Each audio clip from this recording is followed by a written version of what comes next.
একটা অবাধ সুষ্ঠু নির্বাচনের জন্য যে প্রস্তুতি দরকার নির্বাচন কমিশন সেই প্রস্তুতি তারা গ্রহণ করছেন, সে ব্যাপারে তাদের যথেষ্ট আত্মবিশ্বাস রয়েছে।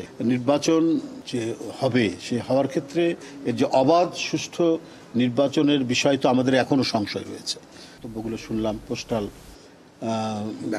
পোস্টাল ব্যালটের মাধ্যমে তাদের ভোটটা হতে পারে, এটা নিয়ে তারা কাজ করছেন।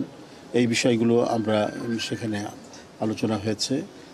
আর ডিলিমিটেশনের সর্বশেষ পরিস্থিতি কি, এগুলো ওনারা আমাদেরকে জানালেন আর কি। আমরা স্পেসিফিক কোনো আসন বা কোথায় কি হচ্ছে না আছে সেটা জানতে চাইনি। আমরা সামগ্রিকভাবেই তাদের এই মানে প্রস্তুতি কতটুকু সেই বিষয়টা জানতে এসেছি। ওনারা ওনাদের পক্ষ থেকে যতটুকু সম্ভব সেটা আমাদেরকে বলেছেন, যেটার কিছু অংশ আমি আপনাদেরকে জানালাম। এছাড়াও যিনি ডিলিমিটেশনের দায়িত্বে রয়েছেন আনোয়ার সাহেব, তিনি এই কথাগুলো মানে যে বিষয়গুলি আমাদেরকে মূলত জানিয়েছে, আমরা জানতে চেয়েছি ওনার কাছ থেকে, সেটা হলো যে নির্বাচন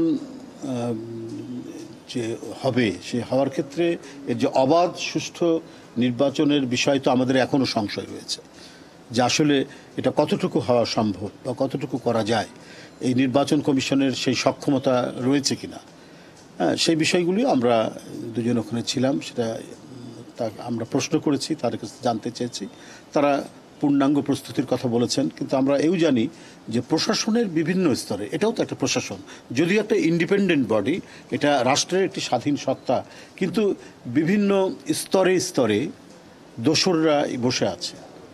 দোসররা তারা নানাভাবেই একটা অবাধ সুষ্ঠু নির্বাচন যাতে বিঘ্নিত হয়, না করা যায়, সেটা নানা ধরনের তারা কলাকৌশল এবং সুদূর প্রসারী ষড়যন্ত্রের সাথে যুক্ত রয়েছেন সর্বক্ষেত্রেই।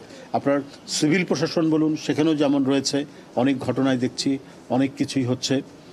তো সব কিছু মিলিয়ে আমাদের সেটাই জানতে চাওয়া ছিল যে দোসররা এখানে কি ধরনের তারা অবস্থান করছে, তারা কোনো ধরনের প্রতিবন্ধকতা সৃষ্টি করছে কিনা, এগুলো আমরা তাদেরকে প্রশ্ন করেছি।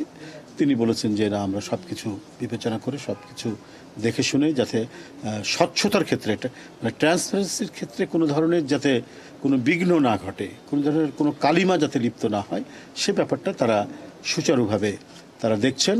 এবং একটা অবাধ সুষ্ঠু নির্বাচনের জন্য যে প্রস্তুতি দরকার নির্বাচন কমিশন সেই প্রস্তুতি তারা গ্রহণ করছেন, সে ব্যাপারে তাদের যথেষ্ট আত্মবিশ্বাস রয়েছে, কমিশনের যথেষ্ট আত্মবিশ্বাস রয়েছে।